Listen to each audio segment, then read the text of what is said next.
Hi, welcome to SSC CGL previous year question discussion.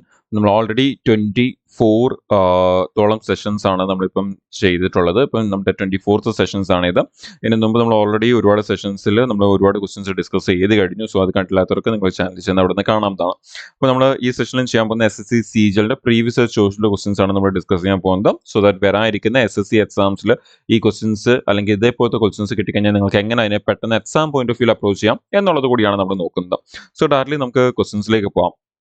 So നമ്മുടെ first question നമുക്ക് തന്നിട്ടുണ്ട്. അപ്പോൾ തന്നിരിക്കുന്നത് O is a point in the interior of an equilateral triangle.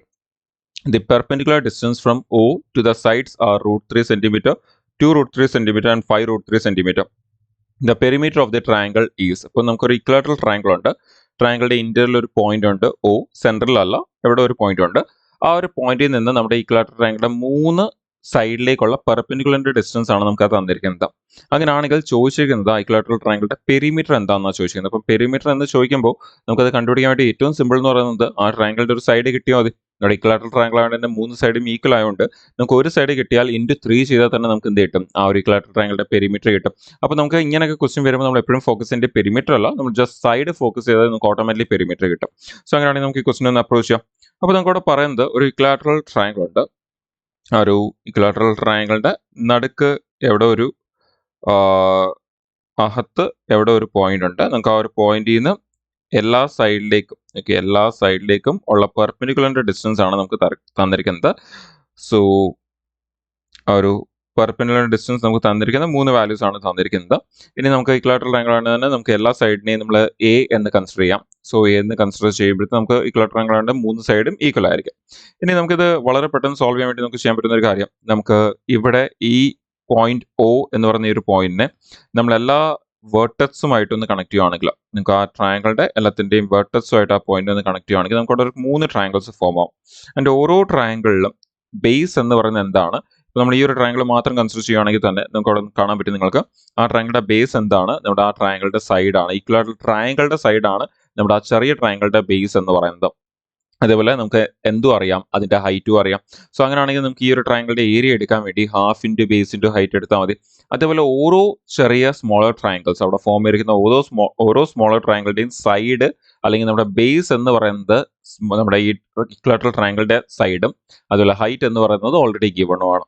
അങ്ങനെയാണെങ്കിൽ നമുക്ക് ഇവിടുത്തെ ഏരിയ ഒന്ന് എടുക്കുവാണെങ്കിൽ നമുക്കിവിടെ ഓരോന്നും half into base into height എന്നുള്ള കൺസെപ്റ്റ് എടുക്കാം. സോ ഹാഫ് ഇൻറ്റു ബേസ് എന്ന് പറയുന്ന എല്ലാ സ്മോളർ ട്രയാങ്കിൾസിന്റെയും ബേസ് എന്ത് തന്നെയാണ്, നമ്മുടെ ഇക്വലാറ്ററൽ ട്രയാങ്കിളുടെ സൈഡ് തന്നെയാണ്.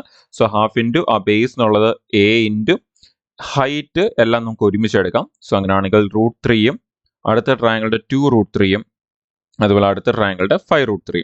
സോ നമ്മൾ അത് ആഡ് ചെയ്യുവാണെങ്കിൽ നമുക്ക് 5 + 2 + 1 നമുക്കിവിടെ 8√3 എന്ന് വരും. സോ നമുക്കിവിടെ ഹാഫ് ഇൻറ്റു A ഇൻറ്റു 8√3 എന്ന് വരും.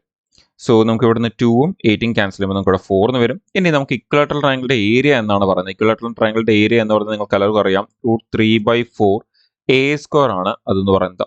സോ അങ്ങനെയാണെങ്കിൽ നമ്മൾ ഇവിടുന്ന് ഈ ഒരു √3യും ഈ √3യും ക്യാൻസൽ ആകും. നമുക്ക് ഇവിടുന്ന് A² ഈ Aയും ക്യാൻസൽ ചെയ്യാം. അങ്ങനെയാണെങ്കിൽ നമുക്ക് ഇവിടുത്തെ ഈ 4 ഇങ്ങോട്ടേക്ക് മൾട്ടിപ്ലൈ ആവുകയാണെങ്കിൽ നമുക്ക് Aയുടെ വാല്യൂ 4 × 4 നമുക്ക് 16 എന്ന് കിട്ടും. സോ 16 സെന്റിമീറ്റർ ആണ് Aയുടെ വാല്യൂ എന്ന് പറയുന്നത്. അപ്പോൾ 16 സെന്റിമീറ്റർ ആണ് Aയുടെ വാല്യൂ എങ്കിൽ നമ്മുടെ ഈ ഒരു ഇക്വലാറ്ററൽ ട്രയാങ്കിളുടെ പെരിമീറ്റർ എന്ന് പറയുമ്പോൾ നിങ്ങൾക്കറിയാം 3A ആണ് എന്നുള്ള 3 സൈഡാണ് ഉള്ളത്. സോ 3A ആണ്. അങ്ങനെയാണെങ്കിൽ നമുക്ക് ആ 16 × 3 ചെയ്താൽ മതി ആൻസർ കിട്ടാൻ. സോ 16 × 3 നമുക്ക് 48 സെന്റിമീറ്റർ എന്ന് നമുക്ക് ആൻസർ വരും. ഓക്കെ, വളരെ പെട്ടെന്ന് തന്നെ നമുക്ക് ആ ഒരു ആൻസർ കിട്ടുന്നുണ്ട്. സോ ഓപ്ഷൻ A 48 സെന്റിമീറ്റർ ആണ് നമ്മളുടെ ആൻസർ. ക്ലിയർ? നെക്സ്റ്റ് ക്വസ്റ്റ്യനിലേക്ക് പോകാം. അടുത്തതൊരു പ്രോഫിറ്റ് ആൻഡ് ലോസിന്റെ ക്വസ്റ്റൻ ആണ്. നമ്മൾ ഒരുപാട് വട്ടം നേരത്തെ സെഷനിൽ ഡിസ്കസ് ചെയ്തിട്ടുള്ള ഒരു ഷോർട്ട് കട്ട് നമുക്ക് യൂസ് ചെയ്തുകൊണ്ട് വളരെ പെട്ടെന്ന് അതിന്റെ ആൻസർ എടുക്കാം, ഫോർമുലാസ് ഒന്നും എടുക്കാതെ. അപ്പോൾ നമുക്കവിടെ പറയുന്നത് ഈ shop keeper allows A discount of 12% on his customer and still gains 18%. അപ്പോൾ നമുക്ക് ഡിസ്കൗണ്ടിന്റെ പെർസെൻറ്റേജും ഗിവൺ ആണ് ഓൾറെഡി 12% ആൻഡ് ഓൾറെഡി പ്രോഫിറ്റിന്റെ പെർസെൻറ്റേജും ഗിവൺ ആണ്. പ്രോഫിറ്റിന്റെ പെർസെൻറ്റേജ് തന്നിരിക്കുന്നത് 18%. നമുക്കവിടെ ഇനി വാല്യൂസിലേക്ക് വരുമ്പം മാർക്കറ്റ് പ്രൈസ് കണ്ടുപിടിക്കാനാണ് നമ്മളോട് പറയുന്നത്, MRP കണ്ടുപിടിക്കാനാണ് പറയുന്നത്. നമുക്ക് ഓൾറെഡി അവിടെ എന്ത് തന്നിട്ടുണ്ട്, കോസ്റ്റ് പ്രൈസ് ഓൾറെഡി ഗിവൺ ആണ്. അപ്പോൾ കോസ്റ്റ് പ്രൈസ് തന്നിരിക്കുന്ന 528 എന്നാണ് തന്നിരിക്കുന്നത്. ഓൾറെഡി നമ്മൾ പലവട്ടം ഡിസ്കസ് ചെയ്തിട്ടുള്ള ഒരു വളരെ സിമ്പിൾ ഷോർട്ട് കട്ട് ഉണ്ട്. നമുക്ക് പെട്ടെന്ന് നമ്മുടെ കോസ്റ്റ് പ്രൈസിനെയും മാർക്ക് പ്രൈസിനെയും സെല്ലിംഗ് പ്രൈസ് ഇല്ലാതെ തന്നെ കണക്ട് ചെയ്യാൻ വേണ്ടി യൂസ് ചെയ്യുന്ന ഒരു ഷോർട്ട് കട്ടാണ് നമ്മുടെ 100 മൈനസ് ഡിസ്കൗണ്ട് പെർസെൻറ്റേജും അതുപോലെ തന്നെ 100 പ്ലസ് പ്രോഫിറ്റ് പെർസെൻറ്റേജും. സോ ഇതിൻ്റെ റേഷ്യോ എടുക്കുമ്പോൾ തന്നെ നമുക്ക് ഇവിടുന്ന് CP MP തമ്മിലുള്ള റേഷ്യോ കിട്ടും. അങ്ങനെയാണെങ്കിൽ നമുക്കിവിടെ 100 മൈനസ് ഡിസ്കൗണ്ട് പെർസെൻറ്റേജ് എന്ന് പറയുമ്പോൾ 100 മൈനസ് 12 നമുക്കത് 88 എന്ന് വരും. ആൻഡ് നമുക്കിവിടെ 100 പ്ലസ് 18 എന്ന് പറയുന്നത് നമുക്ക് 118 എന്ന് വരും. നമ്മളൊന്ന് ക്യാൻസലോട് ചെയ്യുവാണെങ്കിൽ നമുക്കിവിടെ 44 എന്നും അതുപോലെ തന്നെ നമുക്കത് 59 എന്ന് കിട്ടും. സോ ഫെർദർ ക്യാൻസലേഷൻ പോസിബിൾ അല്ല നമുക്ക്. സോ ഇതാണ് നമുക്ക് കിട്ടുന്ന റേഷ്യോ. ഇനി നമുക്ക് ഇതിലെ ഒരു വാല്യൂ നമുക്കറിയാം. ഏത്? നമ്മുടെ CP ഗിവൺ ആണ് 528 എന്ന് പറയുന്നത്. നമ്മുടെ ഈ 44 എന്ന് പറയുന്നതാണ് 528 എന്ന് പറയുന്നത്. നമ്മൾ എന്ത് കണ്ടുപിടിച്ചാൽ മതി? ഈ ഒരു 59 എത്രയാണെന്ന് കണ്ടുപിടിച്ചാൽ മതി, നമുക്ക് ആൻസർ കിട്ടും. സോ അങ്ങനെയാണെങ്കിൽ നമുക്ക് അതൊന്ന് കണ്ടുപിടിക്കാം. അപ്പോൾ 528നെ നമ്മൾ 44 കൊണ്ട് ഡിവൈഡ് ചെയ്യുമ്പോൾ 1 എത്രയാണെന്ന് കിട്ടും. നമുക്ക് വേണ്ടിയത് 59 ആണ്. സോ നമുക്ക് ഇൻറ്റു 59 ചെയ്യുമ്പോൾ നമുക്ക് അതിൻ്റെ ആൻസർ എത്രയാണെന്ന് കിട്ടും. സോ നമ്മളിപ്പം ഇതിനെ നമുക്ക് ഡിവൈഡ് ചെയ്യുമ്പോൾ നമുക്ക് വളരെ പെട്ടെന്ന് ആൻസർ എടുക്കാൻ ചെയ്യാൻ പറ്റുന്ന ഒരു കാര്യം, നമ്മൾ ഈ 8നെ 4 കൊണ്ട് ഡിവൈഡ് ചെയ്താൽ നമുക്ക് അവിടെ ഒരു 2 എന്ന് വരും. യൂണിറ്റ് ഡിജിറ്റ് 2 എന്ന് വരും. ആ 2 ഇൻറ്റു 9 ചെയ്താൽ നമുക്ക് 18 എന്ന് വരും. എന്ന് പറഞ്ഞാൽ ഓപ്ഷൻ്റെ അവസാനം 8 വരുന്നതാണ് നമ്മുടെ ആൻസർ. പക്ഷേ ഓപ്ഷനിലേക്ക് വരുമ്പോൾ നമുക്ക് 8 വരുന്ന 3 ഓപ്ഷൻസ് ഉണ്ട്. അതുകൊണ്ട് തന്നെ നമുക്ക് ആ യൂണിറ്റ് ഡിജിറ്റ് കൺസെപ്റ്റ് യൂസ് ചെയ്യാൻ പറ്റില്ല. പക്ഷേ ഒരു ഓപ്ഷൻ നമുക്ക് എലിമിനേറ്റ് ആവും. ഓപ്ഷൻ C നമുക്ക് വരത്തില്ല. സ്റ്റിൽ യൂണിറ്റ് ഡിജിറ്റ് യൂസ് ചെയ്യാൻ പറ്റാത്തതുകൊണ്ട് തന്നെ നമുക്ക് എന്ത് ചെയ്യാം? അതിനെ ഫുൾ ഒന്ന് സോൾവ് ചെയ്യാം. സോ നമ്മൾ ഈ മേളിലുള്ള വാല്യൂനെ നമുക്കൊന്ന് 44 കൊണ്ട് ഡിവൈഡ് ചെയ്യാം. സോ നമ്മളിത് 44 കൊണ്ട് ഡിവൈഡ് ചെയ്യുമ്പോഴത്തേന്ന് നമുക്കവിടെ നമ്മൾ ഇതിനെ 44 വെച്ച് ക്യാൻസൽ ചെയ്താൽ നമുക്ക് 52ൽ 44 ഒരു വട്ടം പോകും. അതിന് ശേഷം നമുക്ക് റിമൈനിങ് ഒരു 8 വരും. ആൻഡ് 8 ആണ് അവിടെ ഉള്ളത്. സോ 88 എന്ന് വരും. 88 എന്ന് പറയുമ്പോൾ നമുക്ക് 12 എന്ന് വരും. സോ 12 ഇൻറ്റു 59 ചെയ്യുമ്പോൾ നമുക്കവിടെ ആൻസർ വരും. സോ 12 ഇൻറ്റു 59 എന്ന് പറയുമ്പോൾ നമുക്കവിടെ 590യും അതുകൂടാതെ 10 ഇൻറ്റു 59 590യും 2 ഇൻറ്റു 59 എന്ന് പറയുമ്പോൾ 59ൻ്റെ ഡബിൾ അതെന്ന് പറയുന്നത് 118 എന്ന് വരും. സോ നമ്മളത് ഒന്ന് ആഡ് ചെയ്യുവാണെങ്കിൽ നമുക്കിവിടെ 8 എന്നും 0 ആൻഡ് 708 നമുക്ക് ആൻസർ വരും. സോ ഓപ്ഷൻ B 708 ആണ് നമ്മുടെ ആൻസർ. ഓക്കെ, ഓൾറെഡി നമ്മൾ ഈ ഷോർട്ട് കട്ട് നേരത്തെ ഡിസ്കസ് ചെയ്തിട്ടുണ്ട് നമ്മുടെ പ്രീവിയസ് ക്വസ്റ്റ്യൻസിൽ തന്നെ, ഇതേപോലത്തെ സെഷനിൽ തന്നെ. സോ അത് കണ്ടിട്ടുള്ളവർക്ക് ഓൾറെഡി ഇതിൻ്റെ ഒരു ഷോർട്ട് കട്ട് ഓൾറെഡി അറിയാം. അപ്പോൾ ഇതേപോലെ വേറെയും ഒരുപാട് ഷോർട്ട് കട്ട് ഡിസ്കസ് ചെയ്തിട്ടുണ്ട്. നിങ്ങൾ ആ സെഷൻസ് കാണുമ്പോൾ നിങ്ങൾക്കത് ഡെഫിനറ്റ്ലി മനസ്സിലാവും. ആൻഡ് വരായിരിക്കുന്ന എക്സാമിൽ നിങ്ങളത് ഒരുപാട് ഹെൽപ്പ് ചെയ്യും പെട്ടെന്ന് ആൻസേഴ്സ് എടുക്കാൻ വേണ്ടി. നമുക്ക് അടുത്ത ക്വസ്റ്റിനിലേക്ക് പോകാം. അടുത്തത് എഗെയിൻ നമ്മുടെ ഒരു ജോമെട്രിയുടെ തന്നെ ക്വസ്റ്റൻ ആണ് തന്നിരിക്കുന്നത്. ഓക്കെ, ജോമെട്രി അല്ലെങ്കിൽ നമുക്ക് അതിനെ ട്രിഗ്നോമെട്രി ഉപയോഗിച്ച് വളരെ പെട്ടെന്ന് ആൻസർ എടുക്കാൻ പറ്റും. Triangle PQR is a right angle triangle. അപ്പോൾ റൈറ്റ് ആംഗിൾ ട്രയാങ്കിൾ ആയതുകൊണ്ട് തന്നെ നമുക്കത് നമ്മുടെ ഈ ട്രിഗ്നോമെട്രി യൂസ് ചെയ്യുകയാണെങ്കിൽ വളരെ പെട്ടെന്ന് നമുക്ക് ആൻസേഴ്സ് എടുക്കാൻ ഹെൽപ്പ് ചെയ്യും. So usually right angle triangle ആണെങ്കിൽ നിങ്ങൾക്ക് ട്രിഗ്നോമെട്രിയിലേക്ക് പോകാം. ആംഗിൾ കൂടി ഗിവൺ ആണെങ്കിൽ, അപ്പോൾ നമുക്ക് ഇവിടെ ക്വസ്റ്റിനിൽ നോക്കിക്കഴിഞ്ഞാൽ ആംഗിളും ഗിവൺ ആണ്, റൈറ്റ് ആംഗിൾ ട്രയാങ്കിളും ആണ്. സോ ട്രിഗ്നോമെട്രി കുറച്ചുകൂടി ഹെൽപ്ഫുൾ ആയിരിക്കും. സോ നമുക്ക് ഇവിടെ പറയുന്ന triangle PQR right angle dot Q. So ഇത് Q ആണ്. So PQR length of PQ is 5 cm. So PQ 5 cm ആണ്. ആൻഡ് ആംഗിൾ PQR PRQ എന്ന് പറയുന്നത് എത്രയാണ്? 30 ഡിഗ്രി ആണെന്ന് പറഞ്ഞിട്ടുണ്ട്. ചോദിക്കുന്നത് length of the side QR ആണ് ചോദിക്കുന്നത്. ഈ സൈഡിന്റെ ലെങ്ത് ആണ് ചോദിക്കുന്നത്. സോ നമ്മൾ എന്ത് ചെയ്യുക? നമ്മുടെ ആ ഒരു ട്രിഗ്നോമെട്രി യൂസ് ചെയ്യുവാണെങ്കിൽ നമുക്ക് tan 30 ഡിഗ്രി എന്ന് പറയുമ്പോൾ അതെന്ന് പറയുന്നത് നമ്മുടെ 1:√3 ആണ്. എന്ന് പറഞ്ഞാൽ ഓപ്പോസിറ്റ് 1ഉം അഡ്ജസന്റ് √3 ആണ്. എന്ന് പറഞ്ഞാൽ നമ്മുടെ ഈ 1 എന്ന് പറഞ്ഞാണ് എന്ത്? ഈ 5 സെന്റിമീറ്റർ എന്ന് പറയുന്നത്. അപ്പോൾ 1 എന്ന് പറയുന്നത് 5 സെന്റിമീറ്റർ ആണെങ്കിൽ √3 എന്ന് പറയുന്നത് എത്രയാണെന്ന് കണ്ടുപിടിച്ചാൽ നമുക്ക് ആൻസർ കിട്ടും. 1 എന്ന് പറയുന്നത് 5 സെന്റിമീറ്റർ ആണെങ്കിൽ √3 എന്ന് പറയുന്നത് എന്തായിരിക്കും? 5√3 സെന്റിമീറ്റർ ആയിരിക്കും. സോ വളരെ പെട്ടെന്ന് ആൻസർ വരും. സോ ഓപ്ഷൻ എ എന്താണ്? 5√3 സെന്റിമീറ്റർ. ഓക്കെ, എത്ര പെട്ടെന്നാണ് നമ്മൾ ട്രിഗ്നോമെട്രി യൂസ് ചെയ്ത് അതിൻ്റെ ആൻസർ എടുത്തതെന്ന്. സോ ഈ രീതിയിൽ നമുക്ക് വളരെ പെട്ടെന്ന് ആൻസർ എടുക്കാൻ പറ്റും ട്രിഗ്നോമെട്രി ഉപയോഗിച്ചുകൊണ്ട്. ആൻഡ് നെക്സ്റ്റ് ക്വസ്റ്റ്യൻ നമ്മുടെ HCF LCMന്റെ ക്വസ്റ്റ്യൻ. ഞാൻ ഓൾറെഡി നമ്മൾ പലവട്ടം ഡിസ്കസ് ചെയ്തിട്ടുള്ള ഒരു വളരെ ഫ്രീക്വന്റ് ആയിട്ട് റിപ്പീറ്റ് ആവുന്ന ഒരു പാറ്റേൺ ആണ് അത്.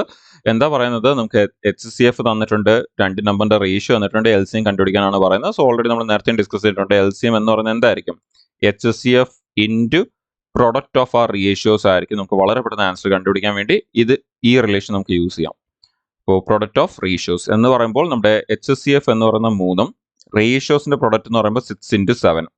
സോ അങ്ങനെയാണെങ്കിൽ ജസ്റ്റ് ഒന്ന് സോൾവ് ചെയ്താൽ മതി, നമുക്ക് ആൻസർ കിട്ടും. സോ ഇതൊന്ന് സോൾവ് ചെയ്യുമ്പോൾ 6 7s 42 ഇൻറ്റു 3. അപ്പോൾ 42 ഇൻറ്റു 3 എന്ന് പറയുമ്പോൾ നമുക്കത് 4 ഇൻറ്റു 3 12ഉം ആൻഡ് 42 ഇൻറ്റു 3 നമുക്കവിടെ six sevens R 42, 42 into 3. So 2 into 3 നമുക്കവിടെ 6 എന്ന് വരും. സോ 126 വരും. സോ അങ്ങനെയാണെങ്കിൽ ഓപ്ഷനിലേക്ക് വരുമ്പോൾ ഓപ്ഷൻ ഡി ആണ് നമ്മുടെ ആൻസർ. 126 ആണ് നമ്മുടെ ആൻസർ. ഓക്കെ, വളരെ പെട്ടെന്ന് ആൻസർ വന്നു. ആൻഡ് നമ്മുടെ ഈ സെഷനിലെ ലാസ്റ്റ് ക്വസ്റ്റിലേക്ക് പോകാം. നമ്മുടെ ഒരു ടൈം ആൻഡ് വർക്കിന്റെ ക്വസ്റ്റൻ ആണ്. Pavan can do a piece of work in 32 days. ഇപ്പം പവൻ ഒരു വർക്ക് ചെയ്യുന്ന 32 days കൊണ്ടാണ്. അപ്പോൾ തൽക്കാലം നമുക്ക് പവന്റെ പി തന്നെ നമുക്ക് ആളുടെ എഫിഷ്യൻസി ആയിട്ട് എടുക്കാം. സോ എഫിഷ്യൻസി ഇൻറ്റു ടൈം എന്നാണ് നമ്മൾ എഴുതിയിരിക്കുന്നത്. നമുക്കറിയാം എഫിഷ്യൻസി ഇൻറ്റു ടൈം എന്ന് പറയുന്നതാണ് വർക്ക് എന്ന് പറയുന്നത്. എഫിഷ്യൻസി ഇൻറ്റു ടൈം എന്ന് പറയുന്നതാണ് വർക്ക്. സോ നമുക്ക് തൽക്കാലം പീനെ തന്നെ നമുക്ക് പവന്റെ എഫിഷ്യൻസി ആയിട്ട് എടുക്കാം. ഇൻറ്റു പവൻ എടുക്കുന്ന ടൈം 32. ഇനി അവിടെ പറയുന്നത് ഹി വർക്ക് ഫോർ 8 days. ഇപ്പം പവൻ വർക്ക് ചെയ്യുന്നത് 8 days ആണ്. And left the work and Pavan work leave ചെയ്യുവാണ്. Thereafter Sandeep finish the remaining work in 27 days. ഇനി ഇതേ വർക്കാണ് ഇപ്പം പവൻ 32 days കൊണ്ട് ഫുൾ കംപ്ലീറ്റ് ചെയ്യുന്ന അതേ വർക്കാണ് പവൻ 8 days വർക്ക് ചെയ്തതിനു ശേഷം പവൻ പോയതിനു ശേഷം അതിന് ശേഷം സന്ദീപ് വന്ന് പിന്നെ 27 days കൊണ്ട് കംപ്ലീറ്റ് ചെയ്യുന്നത്. അപ്പൊ ഇവർ ഒരുമിച്ച് ചെയ്യുന്ന ഈ ഒരു വർക്കും പവൻ ഒറ്റയ്ക്ക് 32 days കൊണ്ട് ചെയ്യുന്ന വർക്കും എന്ത് തന്നെയാണ്? സെയിം തന്നെയാണ്. പവൻ 32 days കൊണ്ട് ചെയ്യുന്ന വർക്കാണ് ഇവർ ഇങ്ങനെ സ്പ്ലിറ്റ് ചെയ്ത് ചെയ്യുന്നത്. സോ നമുക്ക് ഇവിടെ നിന്ന് എന്ത് കിട്ടും? ഇവർ തമ്മിലുള്ള ഒരു എഫിഷ്യൻസിയുടെ റേഷ്യോ നമുക്ക് ഇവിടെ നിന്ന് എസ്റ്റാബ്ലിഷ് ചെയ്യാൻ പറ്റും. സോ നമുക്ക് അതൊന്ന് എസ്റ്റാബ്ലിഷ് ചെയ്യാം. സോ 32p ഇവിടെ ഉണ്ട്, ഇവിടെ ഒരു 8p ഉണ്ട്. സോ 8p 32p എന്ന് മൈനസ് ചെയ്ത് കഴിഞ്ഞാൽ നമുക്കിവിടെ 24p എന്ന് വരും. ആൻഡ് നമ്മുടെ റൈറ്റ് സൈഡിൽ 27s ഉണ്ട്. സോ നമ്മൾ അതിനെ 3 വെച്ചൊന്ന് ക്യാൻസൽ ചെയ്യുകയാണെങ്കിൽ നമുക്ക് ഇവിടെ 8 എന്നും നമുക്ക് ഇവിടെ 9 എന്നും വരും. സോ നമുക്ക് ഇവിടെ റേഷ്യോ ഇവിടെ നിന്ന് കിട്ടും. Pavan by Sandeep is equal to 9/8. അവിടെ ഒരു എഫിഷ്യൻസിയുടെ റേഷ്യോ ആണ് നമുക്ക് ഇവിടെ നിന്ന് കിട്ടുന്നത്. ഇനി നമുക്ക് അവിടെ ക്വസ്റ്റൻ എന്താ ചോദിച്ചേക്കുന്നത് നോക്കാം. In how many days can Pavan and Sandeep together do the whole work? പവനും സന്ദീപ് കൂടി ഒരുമിച്ച് ഈ ഒരു വർക്ക് ഫുള്ള് തീർക്കാൻ എത്ര സമയം എടുക്കും? ഒരുമിച്ച് ചെയ്യുവാണെങ്കിൽ, ഡെയിലി ഒരുമിച്ച് ചെയ്യുവാണെങ്കിൽ. സോ അങ്ങനെ ആണെങ്കിൽ എഗെയിൻ നമ്മൾ ഇപ്പോൾ എടുത്ത പോലെ തന്നെ നമുക്ക് എടുക്കാം. പവൻ ഒറ്റയ്ക്ക് 32 days കൊണ്ടാണ് ഈ വർക്ക് തീരുന്നത്. അതേ വർക്കിനെയാണ് ഇപ്പൊ എന്ത് പറയുന്നത്? പവനും സന്ദീപ് കൂടി ഒരുമിച്ച് ഇതിനെ എത്രയോ ഡേയ്സ് കൊണ്ട് തീർക്കണമെന്ന് പറയുന്നത്. ഓക്കെ, വളരെ സിമ്പിൾ ആയിട്ട് എഗെയിൻ അതേ രീതി തന്നെ നമ്മൾ റിലേഷൻ യൂസ് ചെയ്തു. ഇനി എന്ത് ചെയ്താൽ മതി? പവനും സന്ദീപിന്റെ എഫിഷ്യൻസിയുടെ വാല്യൂസ് അങ്ങോട്ടൊന്ന് സബ്സ്റ്റിറ്റ്യൂട്ട് ചെയ്താൽ മതി, നമുക്ക് എക്സിന്റെ വാല്യൂ കിട്ടും. സോ പവന്റെ വാല്യൂ എന്ന് പറയുന്നത് 9 ആണ്. So 9 into 32 is equal to 9 + 8. ഇപ്പം പവൻ പ്ലസ് സന്ദീപ് 9 + 8 എത്ര വരും? നമുക്കത് 17 എന്ന് വരും. So 17 into x. നമുക്ക് അവിടെ ക്യാൻസൽ ആവുന്ന വാല്യൂസ് ഒന്നും തന്നെ കാണുന്നില്ല. സോ നമുക്ക് അതിനെ പ്രോപ്പർലി സോൾവ് ചെയ്യണം. സോ 9 into 32 ഡിവൈഡ് ബൈ 17 ചെയ്യുമ്പോൾ നമുക്ക് ആൻസർ വരും. So x equal to 9 into 32. So 2 into 9 18, 3 into 9 27 plus 1 28. So 288 divided by 70. So 288 17 എത്ര തവണ പോകും? സോ നമുക്ക് 288 17 കൊണ്ട് ഡിവൈഡ് ചെയ്യുകയാണെങ്കിൽ 1 ടൈം. ദെൻ നമുക്ക് അവിടെ റിമൈൻഡർ 118. സോ അഗെയിൻ ഒരു 6 ടൈം. ദെൻ നമുക്കവിടെ ബാക്കി വരുന്ന റിമൈൻഡർ 16 ആണ്, ഡിവൈഡ് ബൈ 70. സോ 16/17 ഡേയ്സ് ആയിരിക്കും നമുക്കവിടെ എടുക്കുന്നത്. നമുക്ക് ഓപ്ഷനിൽ നോക്കിക്കഴിഞ്ഞാൽ ഓപ്ഷനിലെല്ലാം 16 തന്നെയാണ് കൊടുത്തേക്കുന്നത്. സോ അതുകൊണ്ട് തന്നെ നമുക്കവിടെ 16 എടുക്കാൻ ഒട്ടും സമയം എടുക്കല്ല. നമ്മൾ ജസ്റ്റ് 16 എടുത്തതിന് ശേഷം ബാക്കി റിമൈൻഡർ എത്ര ഉണ്ടെന്ന് ചെക്ക് ചെയ്താൽ മതി. നമുക്ക് ഈ 16 കഴിഞ്ഞ ശേഷം ആ 16 എന്നുള്ള വാല്യൂ അല്ലെങ്കിൽ 13, 15, 11 എന്താണ് റിമൈൻഡർ വരുന്നതെന്ന് നോക്കിയാൽ മതി. അത് വെച്ച് തന്നെ നമുക്ക് ആൻസർ മാർക്ക് ചെയ്യാൻ പറ്റും. പക്ഷേ നമുക്ക് അവിടെ റഫായിട്ട് എടുക്കാനും പറ്റത്തില്ല. ബിക്കോസ് റഫായിട്ട് എടുത്താലും നമുക്ക് ഈ പറഞ്ഞ ആൻസർ കറക്റ്റായിട്ട് നമ്മുടെ ഓപ്ഷൻസ് എല്ലാം വളരെ അടുപ്പിച്ചാണ് തന്നിരിക്കുന്നത്. സോ അതുകൊണ്ട് തന്നെ നമുക്ക് ആൻസർ തെറ്റാൻ നല്ല ചാൻസസ് ഉണ്ട്. So answer 16/17. സോ നമ്മൾ ഈ സെഷനിൽ നമ്മുടെ ആ ഒരു സീജണിൽ പ്രീവിയസ് ക്വസ്റ്റൻസ് ആണ് ഡിസ്കസ് ചെയ്തത്. സോ നമുക്ക് കമ്മിങ് ഡേയ്സിൽ നമ്മുടെ റിമൈനിങ് ക്വസ്റ്റൻസ് സീജണിന് പേരായിരിക്കുന്ന സീജണിന്റെ എക്സാമിന് വേണ്ടി ഡെഫിനറ്റ്ലി ഡിസ്കസ് ചെയ്യുന്നതായിരിക്കും. സോ ഫോളോ ചെയ്തുകൊണ്ടേയിരിക്കും. അതിന് മുമ്പുള്ള സെഷൻസ് കണ്ടിട്ടില്ലെങ്കിൽ നിങ്ങൾക്ക് ചാനലിൽ ചെന്ന് അവിടെ നിന്ന് അത് കാണാവുന്നതാണ്. സോ വരുന്ന സെഷൻസ് നമുക്ക് ഇതിന്റെ കൂടുതൽ റിമൈനിങ് ക്വസ്റ്റൻസ് ആയിട്ട് മീറ്റ് ചെയ്യാം. Thank you.